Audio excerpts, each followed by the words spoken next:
እንዴት ተምኔት እንሰራለን? ዛሬ ዩቲዩብ ዛሬ ደግሞ በሌላ ቪዲዮ ተመልሰናል። ዛሬ ደግሞ እንዴት ተምኔት እንሰራለን? ተምኔት ለመስራት ምን ያስፈልገናል? ዛሬ በዚህ ቪዲዮ የምናየው ተምኔት እንዴት እንሰራለን፣ ተምኔቱ ስለምን ይጠቅመናል፣ የተምኔት ጥቅሙን እናያለን። ዛሬ በዚህ ቪዲዮ ከመጀመሪያው ጀምሮ ተምኔት ምን ነው? ተምኔት ማለት በአንድ ቪዲዮ ላይ ፊት ለፊት ላይ የሚቀመጥ ሰውን እንዲስብ የሚያደርግልን ምርጥ ምስል ነው። ይሄ ምስል ሰዎችን ወደኛ አካውንት ስቦ እንዲያስገባቸው የሚያደርግ ነው። አሁን አብዛኛው ሰው ምርጥ ኳሊቲ ያለውን ቪዲዮ ይሰራል፣ ግን ተምኔት ስለማይጠቀም ብዙ ሰው አይታይለትም። አሁን ዛሬ ደግሞ ከኔ ጋር ሆናችሁ ዛሬ ምርጥ ቪዲዮ እንሰራለን። ይሄን ቪዲዮ ላይ ተምኔት እንዴት አስገብቼ እንደማሳያችሁ ሆነ። ይሄ ቪዲዮ የሚመቻችሁ ሰው ጋር ላይክ፣ ሼር፣ ሰብስክራይብ በማድረግ ይሄን ቪዲዮ እንድታዩት እያለ ተምኔት በምን እንሰራለን? በስልክ በሞባይል በፈለጋችሁ ነገር ብቻ ኢንተርኔት ይኖራችሁ። ኢንተርኔት ካላችሁ በፈለጋችሁ እንገባለን።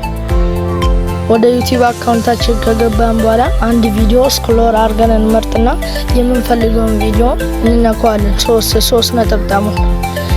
ሶስት ነጠብጣሙን ከነካን በኋላ ሼር ሚላለ ሼር ሚለውን እንነካውና ኮፒ ሊንክ ሚላለ ኮፒ ሊንክ ሚለውን ነክተን እንወጣለን። አለቀ። ዩቲዩብ ላይ ይሄ ብቻ ነው። ከዛ በኋላ ወደ ክሮም እንገባለን። ክሮም ላይ ዩቲዩብ ተምኔት ዳውንሎድ ሚል እንጽፋለን። ዩቲዩብ ተምኔት ዳውንሎድ ሚል ከጻፍን በኋላ ከዛ እንጠብቀዋለን። አሁን ይመጣል። መጀመሪያ ያለውን ትመርጡታላችሁ።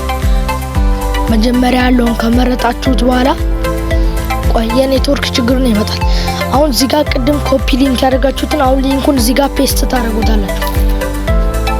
ፔስት ካደረጋችሁት በኋላ ይኸው ይመጣልና ከዛ ፎቶን ስንጫነው ዳውንሎድ ኢሜጅ ይላል። እሱን እንነካዋለን። ከዛ ዳውንሎድ እናደርጋለን። እዚህ ጋርም ጨረስን እንወጣለን። አሁን ማጂክ የሚባል አፕሊኬሽን አለ። ከዛ ሪሙቭ የሚለውን እንነካዋለን። ሪሙቭ ኦብጀክት። ከዛ በኋላ ቅድም ከዛ ላይ ዳውንሎድ ያደረግነውን እናመጣዋለን። ከዛ እንነካዋለን። ከዛ በኋላ የጃኒን ፊት ብቻ የሰውየውን ፊት እንጫናለን። ኮፍያውን ተጫንኩት፣ ፊቱን ተጫንኩት፣ ቀይ ሆነ።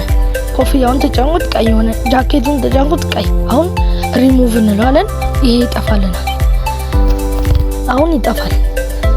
እዚህ ጋርም ያለው አለቀ። እንወጣለን። ዳውንሎድ ብለነው ዳውንሎድ ሴቭ ብለነው እንወጣለን። ከወጣን በኋላ አሁን ወደዚህኛው አፕ እንገባለን። እኛው አፕ ላይ ቅድም ሰውየውን ካጠፋነው ፎቶን ዳውንሎድ ያደረግነው እዚህ ጋር እናመጣዋለንና አድ ፎቶ ሚለውን እንነካዋለን። አድ ፎቶ ሚለውን ነካን። ከዛ ቅድም ያጠፋነው የሰውየውን እንመርጣለን።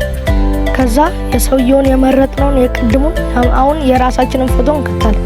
ከታውት ይላል።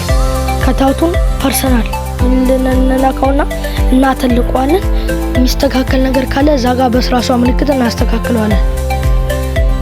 አሁን ወደ ሌላኛው እንለፍ። አሁን ካስተካከልን በኋላ ራይት ሚለውን እንነካዋለን። ራይት ሚለውን ነካ ነው አለቀ። በቃ አሁን ይህ ቪዲዮአችን ላይ ተምኔቱን ገባ ማለት ነው። ባጭሩ አለቀ። እንግዲህ እንደምታዩት ይህ ቪዲዮ አልቋል። እዚህ ቪዲዮ ላይ ያልገባችሁ ነገር ኮሜንት ላይ ገብታችሁ እንድትነግሩኝ እፈልጋለሁ። አሁን በቀጣይ ቪዲዮ እስከምንገናኝ ሰላም ዋሉ፣ ሰላም ሰንብቱ። ቻው።